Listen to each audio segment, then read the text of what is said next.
Ahí se debería estar grabando, ¿me pueden confirmar? Sí, sí. Se ve, perfecto. Bien. El video después lo van a poder encontrar en el canal de YouTube del departamento, en el sitio web del Departamento de Ciencias Básicas. El tema que nos convoca es modelación estadística en ensayos de nutrición en pollos parrilleros. Y bueno, le damos la bienvenida a nuestro expositor, a quien paso a presentar a continuación, el doctor Luciano Federico Palacios, ingeniero agrónomo y doctor en Ciencias Aplicadas de la Universidad Nacional de Luján. Es profesor adjunto ordinario del Departamento de Ciencias Básicas, realiza docencia de grado y posgrado en dicho departamento y también es investigador en el mismo departamento en la Universidad de Luján. Se desempeña además como responsable en el área de bioestadística, en la división estadística del mismo departamento. La dinámica del webinar va a ser la siguiente. Vamos a dar un espacio para la exposición de aproximadamente 40 minutos y vamos a dejar unos 10 minutos finales para las preguntas que puedan surgir. Como somos pocos, podemos optar por las preguntas, realizarlas después al finalizar de manera directa, cada uno pidiendo la palabra, o bueno, podrían ir haciendo las preguntas si lo prefieren en el chat y con gusto después yo se las leo a Luciano para que las responda. Entonces, bueno, si están todos disponibles, solo les pediríamos que por favor mantengan las cámaras y los micrófonos apagados para que la transmisión pueda salir lo mejor posible.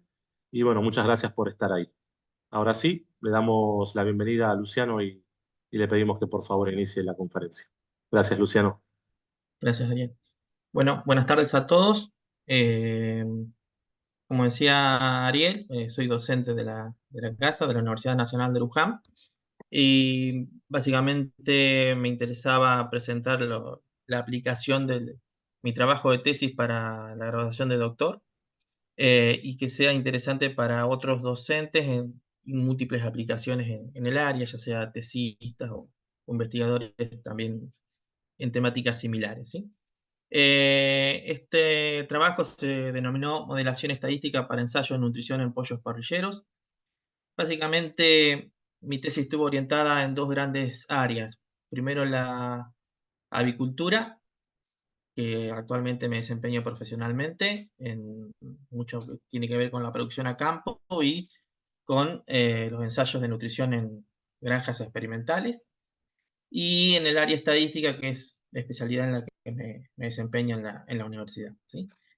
Básicamente la producción avícola ha tomado una gran importancia en nuestro país, con un crecimiento de aproximadamente un 351% en los últimos 20 años y con una vista actual de una proyección de crecimiento constante en forma anual. También es una de las producciones que ha aumentado el consumo per cápita de los argentinos, también con un crecimiento actual del 390, 350, 380% en los últimos 20 años de la cantidad de kilos de carne que consumen los argentinos por año, que está aproximadamente hoy en 2024 entre los 48 y 50 kilos de carne por año.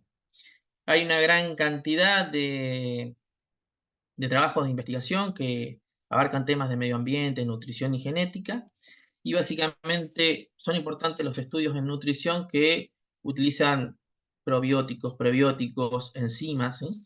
Todo en pos de una mejora de la producción, también pensando en el bienestar animal, y una alternativa al el uso de antibióticos en avicultura. Entonces hay un sinnúmero de ensayos de producción.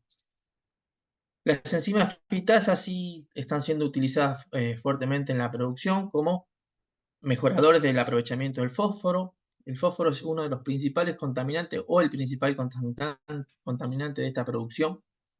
Entonces, el mejor aprovechamiento por parte del fósforo presente en los vegetales, por parte de los pollos parrilleros, por ejemplo, sería en beneficio del medio ambiente. Entonces, la cantidad de ensayos que surgen es interesante, ¿no? Como mapa conceptual, siempre hablamos de que los datos experimentales son analizados descriptivamente, luego hacemos inferencia estadística, aplicamos modelos lineales generales, siendo el ANOVA la principal herramienta para analizar estos datos. Y una vez que hemos pasado esta etapa, pasamos a las pruebas de comparaciones múltiples, ¿sí? Pero vemos, y fue un objetivo interesante, de las pruebas de comparaciones múltiples, vi infinidad de trabajos en donde no son nombradas, siempre se utiliza el test de Tukey, como que hay pruebas que son constantes y no sabemos por qué las utilizamos. Entonces, me pareció interesante en este trabajo, primero ver el diseño estadístico, después ver qué pruebas de comparaciones podíamos utilizar, porque era un sinnúmero de trabajos que he realizado y no detectar diferencias significativas, no encontrar diferencias entre los tratamientos. Entonces, interesante abarcar estas temáticas y algunos modelos un poquito más avanzados.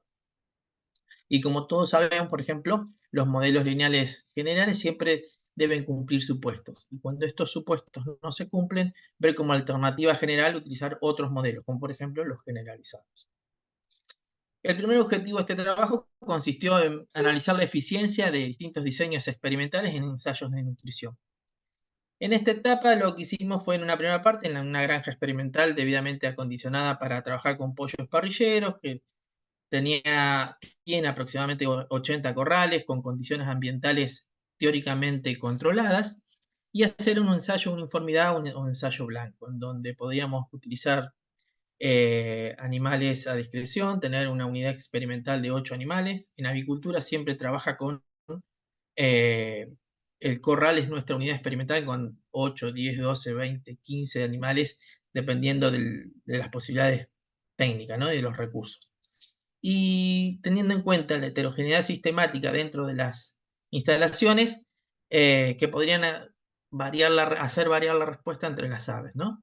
Y ver qué pasaba con la eficiencia de los diseños con la metodología propuesta por Steele y Torres ya en el año 92 o anteriormente.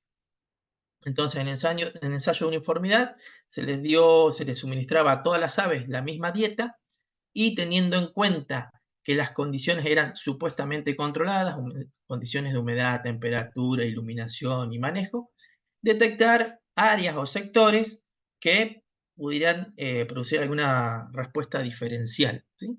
Entonces, utilizamos las fórmulas de eficiencia relativa para ver si la eficiencia de un diseño respecto a otro podíamos encontrar algo, ¿sí? Y también ver la precisión de los diseños de acuerdo a los coeficientes de variación total del ensayo. Entonces, en un primer momento, durante el ensayo de uniformidad, en donde se medían distintas variables experimentales, como pesos, consumo, conversiones, ganancias diarias de peso, eh, esos datos extraídos, medidos cada 7 días, 0, 7, 14 y hasta los 42 días, esos mismos datos fueron analizados mediante modelo lineal general para un diseño completamente aleatorizado, en donde todos los tratamientos podrían ser aleatorizados en todas las unidades experimentales. También propusimos un diseño en bloque, el análisis mediante un DBCA, con un modelo lineal general, y ver qué eficiencia teníamos de diferencia entre un diseño y otro. También como otro diseño alternativo, utilizamos o comparamos un diseño en parcelas divididas, en donde considerando la existencia de líneas de agua, ¿sí?, conectadas a diferentes líneas de corrales, podríamos también tener alguna eficiencia de acuerdo a esta técnica de líneas de bebida. Y consideramos una parcela principal, que sería la línea de agua a lo largo de todo una cantidad de bloques, y tener en cuenta las parcelas individuales o subparcelas en donde teníamos aleatorizados los supuestos 5 tratamientos, considerando y teniendo en cuenta que era una única dieta que utilizábamos en este diseño. Entonces comparamos la eficiencia relativa. Y cuando comparamos la eficiencia de un diseño completamente aleatorizado contra un diseño en bloques, notamos que algunas variables experimentales, como podían ser las ganancias o el índice de conversión a los 42 días, en algunos momentos los diseños en bloques resultaban más eficientes. ¿Y por qué? Si nosotros teníamos las condiciones ambientales controladas, supuestamente. Entonces, eso nos hacía pensar que por más que controláramos muchas variables experimentales, algo resultaba en el ambiente que la respuesta en los animales era diferencial. También notábamos que el coeficiente de variación general del ensayo para las diferentes variables estaba por debajo del 12 a 14%, haciendo o teniendo en cuenta que es una precisión importante, en promedio un 8%. 9. O sea, si bien nuestros ensayos eran precisos, en algunos momentos los bloques estaba ocurriendo algo en la unidad experimental o en la granja experimental. Luego, cuando comparamos el diseño en bloques contra el diseño en parcelas divididas, notábamos que la subparcela era más eficiente en algunos aspectos para algunas variables, mientras que la parcela principal perdía rendimiento contra la utilización de un diseño en bloques. Entonces, ¿por qué? Seguramente las líneas de agua produzcan alguna pérdida de carga, entonces los caudales no sean los mismos que abastecen a los corrales o unidades experimentales. Entonces hay algo en el ambiente que producía esta diferencial en la respuesta de los animales. Y también teníamos un buen coeficiente de variación por debajo del 8% en promedio, lo que nos hacía pensar que el ensayo era bastante preciso con respecto al manejo del mismo. Entonces, también tuvimos en cuenta qué pasaba con los perfiles de temperatura en diferentes sectores del ambiente, de esa granja experimental. Vimos que los gradientes seguían lo que ocurría durante el día. Había una gran sensación de lo que ocurría afuera, volvía a ocurrir adentro, en donde la temperatura no era constante, sino que seguía aproximadamente el ciclo del día. Los caudales, como podemos ver en el gráfico de la derecha, ese diagrama de caja, los caudales dentro de cada niple o pico de bebida no era constante, sino que había variación entre los mismos. Y los diferentes sensores de temperatura tenían coeficientes de variaciones de hasta el 15 o 16%. Entonces, esta falta de control de variables ambientales, como son los caudales de agua y la temperatura y la humedad, hacía hacer que la respuesta sea diferencial dentro de los diferentes sectores de la granja experimental. Por lo tanto, proponíamos el diseño en bloque, ¿no?, como el diseño apto para controlar la heterogeneidad ambiental. No obstante, el diseño en parcela dividida es una alternativa para trabajar con un buen diseño para cuando utilizamos alimentos o algún producto en agua de bebida. Debíamos tenerlo en cuenta. En el segundo capítulo de este estudio, era interesante ver qué pasaba ya con análisis estadísticos sobre la utilización de diferentes tratamientos o dietas en la alimentación de las aves. Esto, más que nada, es como yo les decía hoy, surge de hacer muchos ensayos y a veces la frustración de no detectar diferencias significativas entre tratamientos, porque quizás hacíamos una repetición de las pruebas de comparaciones múltiples, había supuestos que no se cumplían para el ANOVA. Entonces es interesante ver que había, además de las pruebas ya conocidas o que un alumno o un investigador regular utiliza a diario, ¿sí? Como pueden ser un test de Tukey, un Bonferroni, y no mucho más he encontrado en las pruebas o en diferentes investigaciones de campo. Entonces, cuando en todo tipo de investigación, cuando realizamos pruebas de hipótesis, podemos cometer errores de tipo 1 y errores de tipo 2. En donde el error de tipo 1 es rechazar la hipótesis nula siendo verdadera y el error de tipo 2 es no rechazarla cuando realmente es falsa. Esto muchos investigadores o trabajos publicados siempre reportan el error de tipo 1 con el que van a trabajar. Nunca se reporta el error de tipo 2 y mucho menos la potencia. Entonces nos pareció interesante ver qué pasaba con las potencias, ¿sí? Con qué potencia el ANOVA resultaba significativo, ¿sí?, cuando comparaban diferentes tratamientos. Y dentro de las pruebas de comparaciones múltiples también nos interesaba ver qué pasaba con la tasa de error por familia, Family Weight Error Rates, para la probabilidad de rechazar al menos una hipótesis, dado que se consideraban todas las familias de hipótesis nulas que sean verdaderas, ¿sí? De acuerdo a la cantidad de tratamientos o de cruces que realizábamos, bueno, había pruebas que controlan mejor o peor este tipo de tasa de error. Entonces acá sí, ya en esta prueba, un segundo ensayo, tratamos de utilizar 4 tratamientos con la utilización de enzimas fitasas de diferentes orígenes comerciales o diferentes técnicas de proceso, testigos positivo y testigo negativo, y utilizamos el modelo lineal general con el análisis de la varianza y diferentes pruebas de comparaciones múltiples para analizar los mismos datos. Entonces, notamos que muchas veces el ANOVA resultaba significativo, el valor P era significativo, y tratamos de ver qué pasaba con su potencia. Muchas veces el ANOVA reportaba diferencias significativas, que alguna media tenía diferencias con respecto al resto, pero la potencia estadística era baja. A veces podíamos en las comparaciones múltiples, si seguíamos en el avance, no detectar nada. Entonces tendríamos y proponemos como metodología de trabajo comparar un poquito el valor P que resulta de la ANOVA y estudiar un poquito la potencia, ¿sí? Esto lo podemos calcular con cualquier ¿cómo se llama? Programa estadístico. O hay algunos programas estadísticos como GPower que es específico para calcular potencia de análisis de la varianza. Entonces, hicimos de todas las variables, acá como ejemplo propongo este único análisis contra el consumo semanal acumulado de alimento. Entonces, todos los datos de todas las variables fueron analizados por diferentes pruebas de comparaciones múltiples. Notamos, por ejemplo, que la prueba de Tukey, Jeffé, Hodge, Versida y Bonferroni reportaban la presencia de 3 grupos, mientras que Duncan, Student New Molecules, Ryan, Eino, Gabriel y Well y Fisher reportaban la presencia de 3 o más grupos. ¿Sí?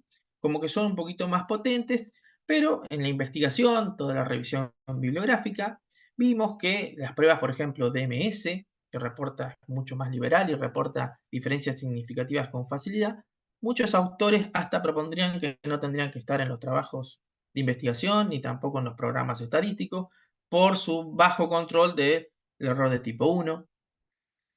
Algunos, como por ejemplo Duncan, también serían bastante liberales y el error se ve incrementado fácilmente, mientras que algunas pruebas muy conservadoras, como Jeffé, Bonferroni, Sida y Tukey, reportaban la presencia de menos grupos.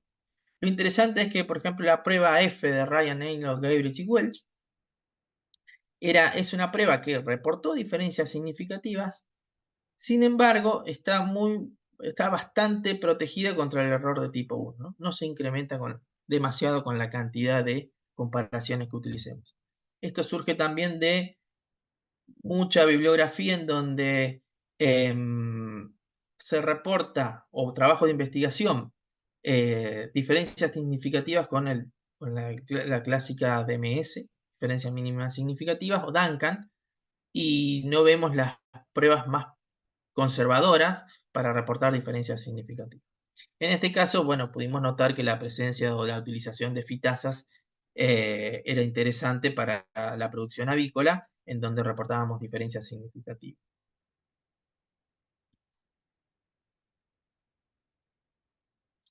También en este caso vimos que de acuerdo a la cantidad de comparaciones que realizábamos, el método de Fisher-DMS, de acuerdo a realizar 6 tipos de comparaciones, ¿sí? De a 2, el error de tipo 1 se incrementaba hasta alrededor del 26%, mientras que los métodos de Sigag y Bonferroni estaban por debajo del 0,1%, en pos de no detectar diferencias significativas a veces.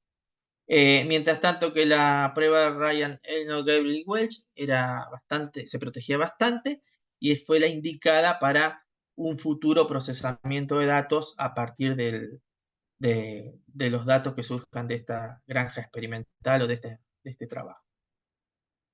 Y a modo general, pudimos llegar a construir, no alejándonos mucho de lo que decían otros autores, lo pudimos ver con nuestros resultados, en donde las pruebas más liberales podemos considerar la de Fisher y DMS, la prueba de Duncan, la prueba de Student New Molecules, que es bastante interesante y se protege bastante del error de tipo 1, y la prueba de Ryan en lo que Welch, mientras que las conservadoras, como son Jeffé, Tukey Hochberg y Bonferroni y Sigat tienen a veces esa falencia de no poder detectar diferencias significativas, pero bueno, en pos de protegerse de los errores o de controlar la tasa de error por familia. Y bueno, considerando esta prueba como la elegida para trabajar, y creemos que en esta investigación fue el dato interesante fue el de incorporar la potencia estadística de la ANOVA en los análisis, ¿sí? Que es el gran ausente en los trabajos de investigación.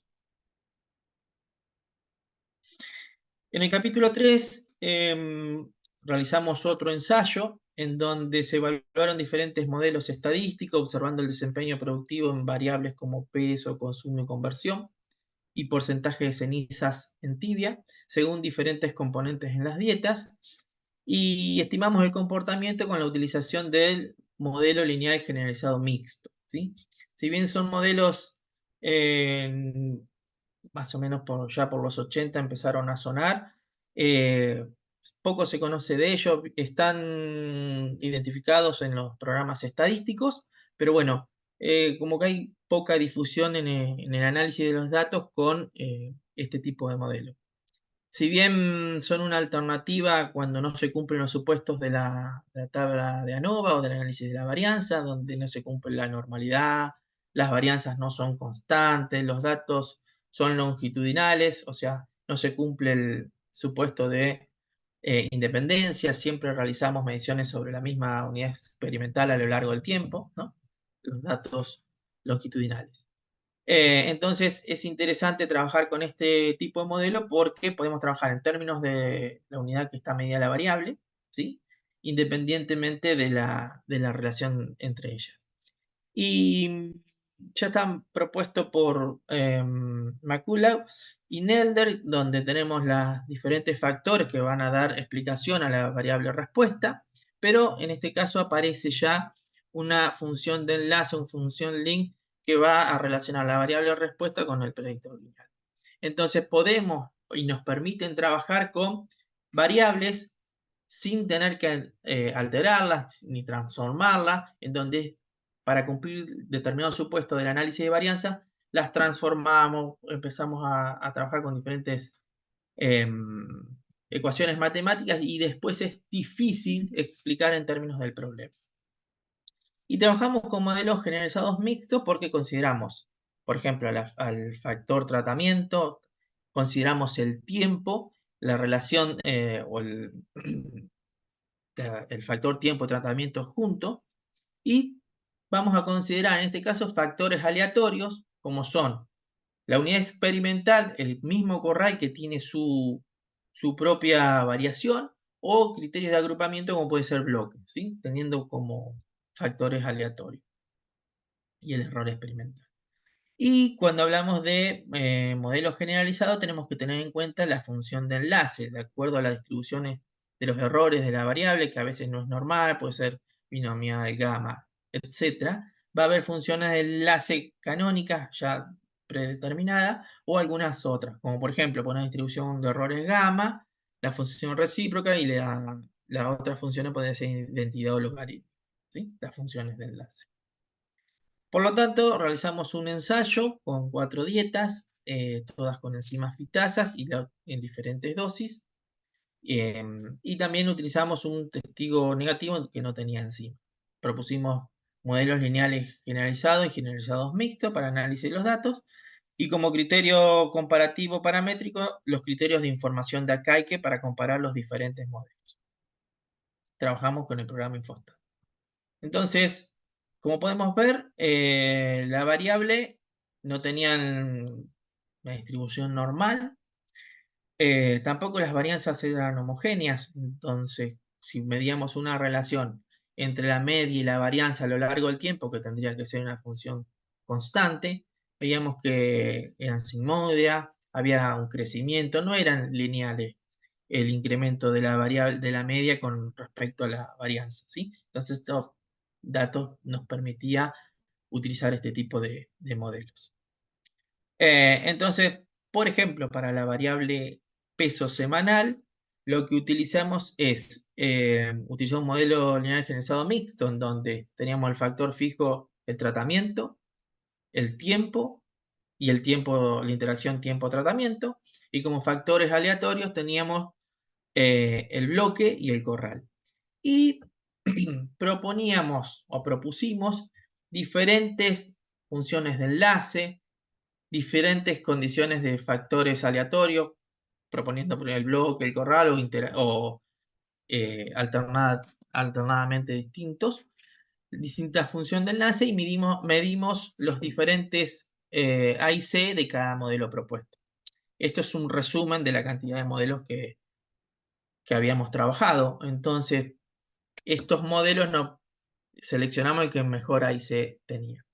Una vez que el modelo nos resultaba satisfactorio, analizábamos los datos y vimos los residuos que eran aproximadamente normales, con un método gráfico de homogeneidad de varianza, ¿sí? Como podemos ver a la derecha, donde hay una dispersión de los puntos medianamente pareja, no tenemos un patrón cónico que nos haga pensar que no hay homogeneidad de varianza. Entonces, todos los datos fueron considerados teniendo en cuenta el tiempo, los tratamientos y los demás factores. Como podemos ver en la tabla de la izquierda, vemos cómo la variable peso a medida que transcurría el tiempo, desde el tiempo 1, 7, 14, 21 y hasta 42 días, cómo podíamos detectar diferencias significativas entre diferentes tratamientos, ¿sí? Logrando y llegando a los 42 días a detectar diferencias de no utilizar una enzima fitasa, utilizar una dosis mínima o la dosis de campo, que es la de 500 FTU por kilogramo de alimento, y no podíamos detectar entre 500 y 1500. Pero respecto a lo que podíamos hacer si hubiésemos hecho comparaciones múltiples a nivel análisis de datos, las diferencias eran interesantes. Por ejemplo, como ven en el cuadro naranja, donde dice comparaciones múltiples, habíamos utilizado la prueba que habíamos seleccionado en el capítulo anterior, prueba F, Ryan, Einoldt, Gabriel y Welch. No detectamos diferencia entre las tres dosis. Entonces, teníamos una diferencia de 100 gramos en el peso de los animales, peso promedio, y no detectábamos diferencia entre las diferentes dosis. Sí, cuando aplicamos el modelo lineal generalizado mixto, diferencia entre las 500 FTU y los versus 1000 y 1500, una superdosis de fitasa. Y también nos permitió armar ecuaciones de predicción, como la que vemos abajo, está en un recuadro rojo, en donde podíamos ver cómo el peso en gramos, podíamos estimarlo de acuerdo al tratamiento, a la edad, a la interacción tratamiento con edad y a los diferentes bloques. Esto a veces es interesante, si bien el objetivo es encontrar diferencias significativas entre tratamientos, es interesante cuando se repiten los ensayos, tener en cuenta el efecto de estos bloques o estas agrupaciones o que diferentes corrales producen algún efecto aleatorio para futuros ensayos cuando repetimos los mismos. Otra variable, así como medimos pesos, consumo y conversión y con la aplicación de modelos lineales generalizados y mixtos, también utilizamos un modelo generalizado para la utilización de los datos para el porcentaje de cenizas en tibia. Cenizas en tibia es tomar el hueso de la tibia al final del ensayo, se hacen necropsias, se toman las tibias, se calcinan, se obtienen sus cenizas y se comparan la concentración de cenizas en los huesos, ¿sí? Esto quiere decir que a mayor concentración de ceniza, mayor absorción de calcio y fósforo en los huesos, o sea, mejor uso de las enzimas fitasa. Y pudimos notar algunas diferencias significativas entre tratamientos, entre no utilizar las fitasas y utilizar la enzima a una dosis de 500 y 1500 FTU. Y poder tener algún grado de predicción armando una fórmula para tal caso, ¿sí? Entonces podíamos, en caso de repetir el ensayo, tener una idea de la proyección del incremento de la ceniza en hueso o la densidad de un hueso de acuerdo a la utilización o no de la enzima. Y como para comparar, hacer una síntesis final. Nosotros notamos estos ensayos, como dije anteriormente, arrancan, o estos trabajos, o este objetivo es producir muchos ensayos y analizar los datos y tener la frustración de no detectar diferencias significativas. Entonces siempre arrancamos, bueno, vamos a ver si el diseño era el correcto, comparamos muchos diseños y llegamos a que, en este caso, para algunas cuestiones el bloque era interesante, pero el diseño en parcelas divididas también podría ser interesante para trabajar en productos en agua. En este caso trabajamos productos en el alimento, bueno, el diseño en bloque era interesante. Aplicamos este diseño y tratamos de trabajar cuál es la prueba de comparación múltiple más eficiente en controlar los errores, que era la de Ryan.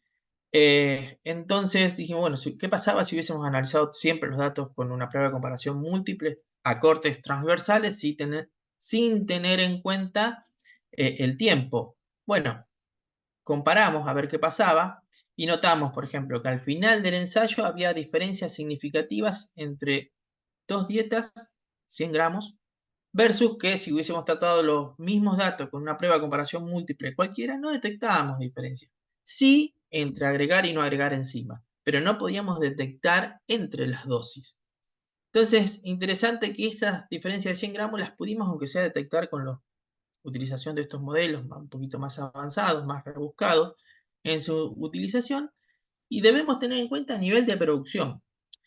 Vamos a hablar, por ejemplo, de una integración. Una integración es cómo se produce pollo en nuestro país, en donde las empresas les proveen el alimento, los pollitos bebé que se van a criar, medicación y supervisión a las granjas.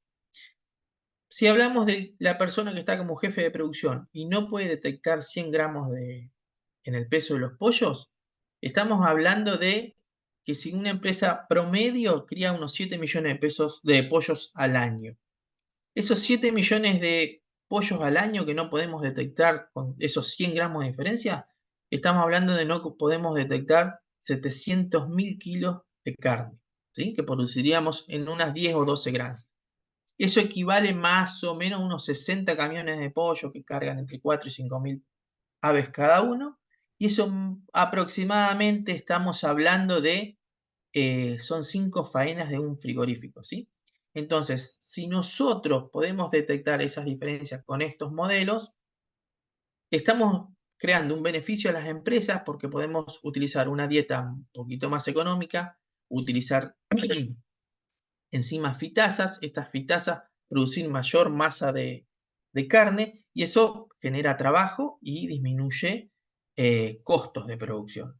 Entonces, acá hablamos de gramos o kilogramos, pero esto va traducido también en costos a nivel de producción. Por eso es interesante la utilización de estos modelos, ¿no? Entonces, como conclusiones, en el uso de factores fijos y aleatorios en el armado de los modelos lineales generalizados, resultaron efectivos para explicar y estimar variables de producción y se pudo establecer que la inclusión de fitasas mejora las variables de producción detectando diferencia entre tratamientos. Como conclusión general de este trabajo, y que creo que les puede servir también para otros investigadores, se comprobó la eficiencia de producción de diferentes enzimas sobre variables que les interesan a la producción de aves, que el diseño en bloques es eficiente para controlar el error experimental ocasionado por la heterogeneidad de las instalaciones, que la precisión calculada en los experimentos era bastante buena, estaba por debajo del 15 y debajo del 9-10% promedio, que la prueba F de Ryan, Eino, Gabriel y Welch es interesante, hace un buen control, detecta diferencias significativas y es una alternativa a no utilizar repetidamente el test de Tukey, que es lo que veo en muchos trabajos de investigación. Donde también propone evaluar errores de tipo 1, 2 y las potencias de las pruebas con las que se reportan diferencias significativas. Y los modelos lineales generalizados y mixtos resultan una alternativa para predecir e inferir sobre variables experimentales, ¿sí? Entonces, creo que en forma general, creo que abordamos los objetivos en esta investigación y creo que pueden servirle para otros investigadores que midan variables en producciones similares, eh, para para un resultado eficiente. Y quedan como consideraciones continuar con la eficiencia de diferentes diseños, no solamente trabajar hasta parcelas divididas, creo que hay un montón de diseños experimentales interesantes. Seguir con la comparación de pruebas de comparaciones múltiples, estudiar otros tipos de errores que afectan a las comparaciones múltiples y expandir y utilizar los modelos generalizados mixtos para analizar otros ensayos. Bueno, muchas gracias.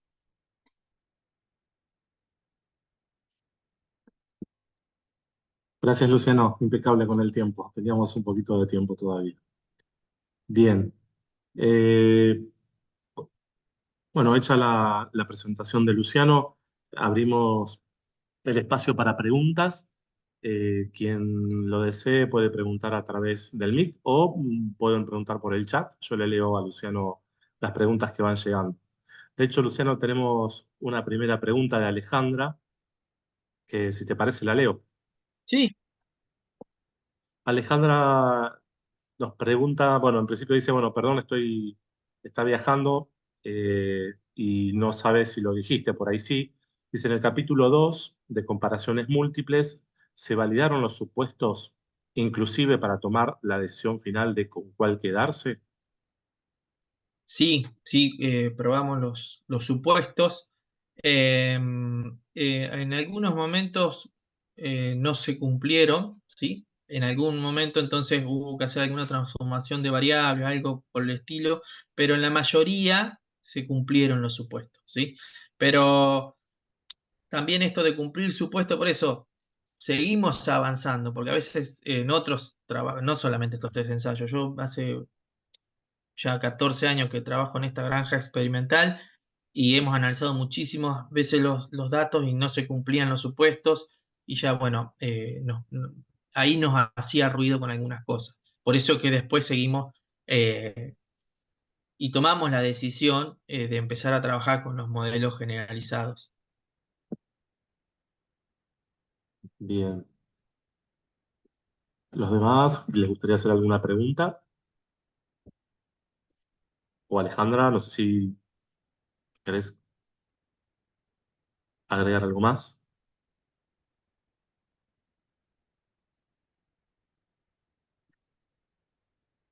Yo no veo el chat acá. Sí. Por ahora estamos sin comentarios. Los que les voy a recordar es que, bueno, si desean el certificado de asistencia, lo pueden solicitar a través del formulario que les estoy pegando ahora en el chat nuevamente. Gracias, Ahí Claudia. Claudia te dice un excelente trabajo.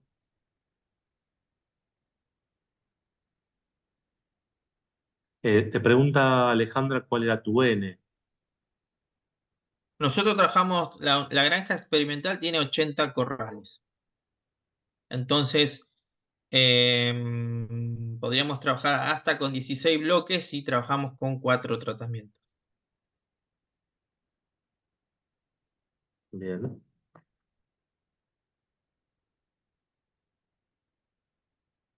Los dos se utilizan. Ahí pregunta Pablo, Sí. hay C y B. Sí, los dos se utilizan. Sí, por ahí nombré los de Acaique, pero los vallesianos también. Y algún motivo no, yo miro los dos. Aparte, interesante programa estadístico te tira los dos como para. Hay muchos más, pero por defecto te tiro estos dos que son bastante interesantes para trabajar. Bien. Eh, somos, en general creo que nos conocemos todos. Nos gustaría saber, Claudia, de dónde sos, si nos podés contar. Nosotros somos todos de la Universidad de Luján. Bueno, Pablo, Lorena, Yanil y Alejandra. Quisiera, si nos comentás vos, para que Luciano también sepa, de Villa Gracias. Constitución, ¿no? Y el interés por la charla, Claudia, ¿estás haciendo docencia, investigación?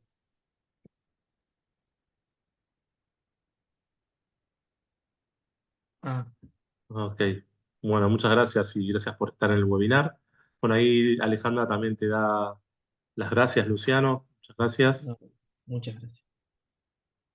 Bien, no sé si alguien quiere hacer alguna última pregunta. Ah, ahí está haciendo una especialización en la Universidad Nacional de Rosario, ¿no? Sí, UNR, exactamente.